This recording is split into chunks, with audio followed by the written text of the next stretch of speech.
नमस्कार दोस्तों, आज मैं आपके लिए लाया हूं मुंशी प्रेमचंद की प्रसिद्ध कहानी दो बैलों की कथा। जानवरों में गधा सबसे बेवकूफ समझा जाता है। जब हम किसी शख्स को परले दर्जे का अहमद कहना चाहते हैं तो उसे गधा कहते हैं। गधा वाकई बेवकूफ है या उसकी सादालोही और इंतहा दर्जा की कुव्वते बर्दाश्त ने उसे ये खिताब दिलवाया है, इसका तस्फिया नहीं हो सकता।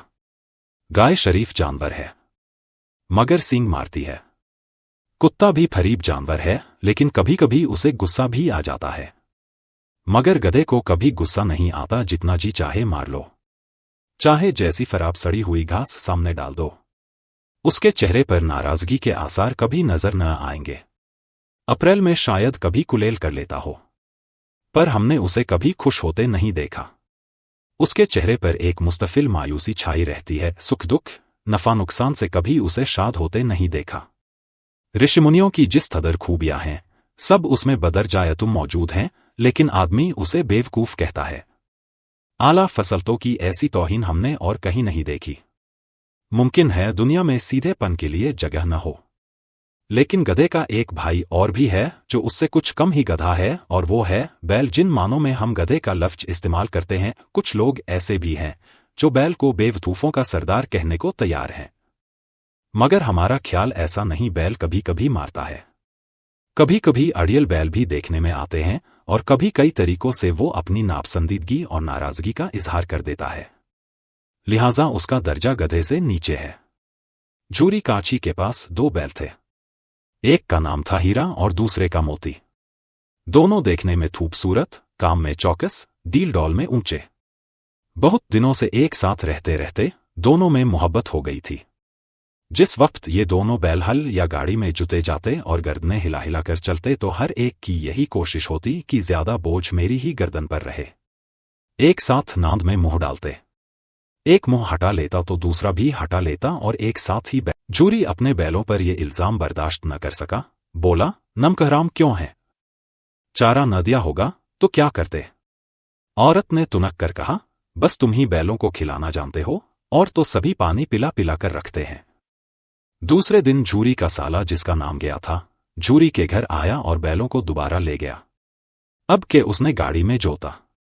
शाम को घर पहुंचकर गया ने दोनों को मोटी रस्सियों से बांधा और फिर वही खुश्क भूसा डाल दिया। हीरा और मोती इस बर्ताव के आदी न थे। झूरी उन्हें फूल की छड़ी से भी न मारता था। यहां मार पड़ी, उस पर खुश्क भूसा, नांद की तरफ आंख भी न उठाई। दूसरे दिन गया ने बैलों को हल में जोता, मगर उन्होंने पाव न उठाया। एक मर्तबा जब उस जालिम ने हीरा की नाक पर डंडा जमाया, तो मोती फुस्से के मारे आपे से बाहर हो गया, हल लेके भागा। गले में बड़ी बड़ी रस्सियां न होती तो वो दोनों निकल गए होते।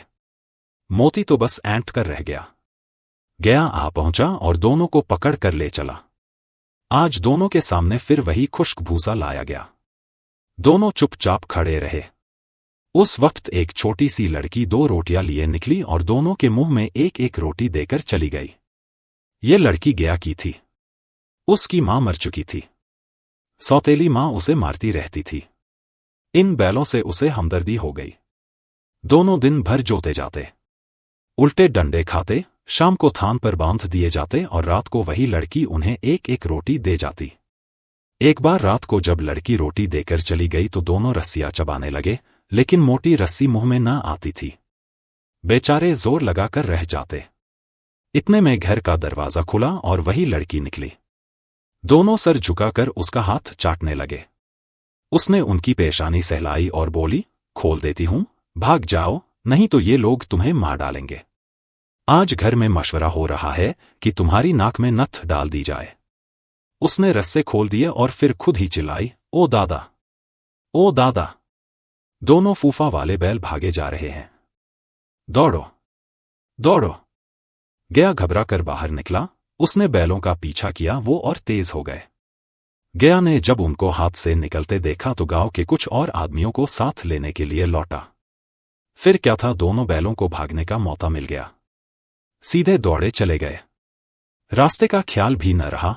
बहुत दूर निकल गए, तब दोनों एक खेत के किनारे खड़े होकर सोचने लगे कि अब क्या करना चाहिए। दोनों भूख से बेहाल हो रहे थे। खेत में मटर खड़ी थी, चरने लगे। जब पेट भर गया तो दोनों उछलने कूदने लगे। देखते क्या है कि एक मोटा ताजा सांड झूमता चला आ रहा है। दोनों दोस्त जान हथेलियों पर लेकर आगे बढ़े। जूं ही हीरा झपटा, मोती ने पीछे से हल्ला बोल दिया। सांड उसकी तरफ मुड़ा तो हीरा ने ढकेलना शुरू कर दिया। सांड गुस्से से पीछे मुड़ा तो हीरा ने दूसरे पहलू में सींग रख दिए। बेचारा जमी होकर भागा। दोनों ने दूर तक ताकुब किया। जब सांड बेदम होकर गिर पड़ा, तब जाकर दोनों ने उसका पीछा छोड़ा। दोनों फतह के नशे में झूमते चले जा रहे थे। फिर मटर के खेत में घुस गए। अभी दो चार ही मुंह मारे थे कि दो आदमी लाठी लेकर आ गए और दोनों बैलों को घेर लिया। दूसरे दिन दोनों दोस्त कौंजी हाउस में बंद थे। उनकी जिंदगी में पहला मौका था कि खाने को तिनका भी न मिला। वहां कई भैंसें थीं, कई बकरियां, कई घोड़े, कई गधे, मगर चारा किसी के सामने न था। सब जमीन पर मुर्दे की तरह पड़े थे। रात को जब खाना न मिला तो हीरा बोला, मुझे तो मालूम होता है कि जान निकल रही है। मोती ने कहा, इतनी जल्दी हिम्मत न हारो भाई, यहां से भागने का कोई तरीका सोचो। बाड़े की दीवार कच्ची थी। हीरा ने अपने नुकीले सींग दीवार में गाड़कर सुराख किया और फिर दौड़ दौड़ कर दीवार से टक्करें मारी। टक्करों की आवाज सुनकर कौंजी हाउस का चौकीदार लालटेन लेकर निकला। उसने जो ये रंग देखा तो दोनों को कई डंडे रसीद किए और मोटी रस्सी से बांध दिया। हीरा और मोती ने फिर भी हिम्मत न हारी। फिर उसी तरह दीवार में सींग लगाकर जोर करने लगे। आखिर दीवार का कुछ हिस्सा गिर गया। दीवार का गिरना था कि जानवर उठ खड़े हुए। घोड़े, भेड़, बकरियां, भैंसे सब भाग निकले। हीरा, मोती रह गए। सुबह होते होते मुंशियों, चौकीदारों और दूसरे मुलाजमीन में खलबली मच गई। उसके बाद उनकी खूब मरम्मत हुई। अब और मोटी रस्सी से बांध दिया गया। एक हफ्ते तक दोनों बैल वहां बंधे पड़े रहे। खुदा जाने कौंजी हाउस के आदमी कितने बेदर्द थे।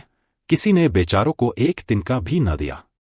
एक मर्तबा पानी दिखा देते थे। ये उनकी धुराक थी। दोनों कमजोर हो गए। हड्डियां निकल आईं। एक दिन बाड़े के सामने डुगडुगी बजने लगी और दोपहर होते होते 40-50 आदमी जमा हो गए। तब दोनों बैल निकाले गए।